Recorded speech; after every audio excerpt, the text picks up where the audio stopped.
যেটা এতদিন ছিল নীরবতায়, চোখের ভাষায়, ছোট ছোট ইঙ্গিতে, আজ কি সেটাই প্রকাশ পেতে চলেছে? অনিরুদ্ধ স্যার আর পৌশালীর সম্পর্ক কি এবার নাম পেতে চলেছে? দাদু কি বুঝে ফেলেছেন মনের কথা, নাকি সামনে অপেক্ষা করছে এক বড় পারিবারিক সংঘর্ষ? আজকের ভিডিওতে আমরা আলোচনা করব পরিণীতা সিরিয়ালের সেই নতুন মোড় নিয়ে, যেটা পুরো গল্পের গতিপথ বদলে দিতে চলেছে। পরিণীতা সিরিয়াল ধীরে ধীরে এগোচ্ছে এক নতুন পূর্ণতার দিকে। অনিরুদ্ধ স্যার এবং পৌশালীর মধ্যে যে সম্পর্কটা এতদিন ছিল নীরব, আজ সেটা আর শুধু ইঙ্গিতের মধ্যে সীমাবদ্ধ নেই। অনিরুদ্ধ স্যারের আচরণ, পৌশালীর প্রতি আলাদা যত্ন, আর প্রতিটা সিদ্ধান্তে পিসিমণির উপস্থিতি, সব মিলিয়ে পরিবার এখন স্পষ্ট বুঝতে পারছে এটা শুধুই দায়িত্ব নয়, এটা এক গভীর অনুভূতি। বিশেষ করে দাদু, তার চোখ এড়িয়ে যাওয়ার মতো নয় এই পরিবর্তন।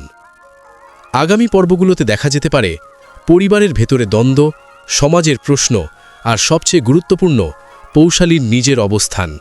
এই সম্পর্ক কি সবাই মেনে নেবে, নাকি ভালোবাসার পথেই শুরু হবে সবচেয়ে কঠিন লড়াই? একটা বিষয় নিশ্চিত, অনিরুদ্ধ ও পৌশালীর সম্পর্ক এখন গল্পের কেন্দ্রবিন্দুতে। এই আবেগ, এই টানাপড়ন আর নতুন মোড় দেখতে চোখ রাখুন পরিণীতা সিরিয়ালে, প্রতিদিন রাত ৮টায়, শুধুমাত্র জি বাংলাতে।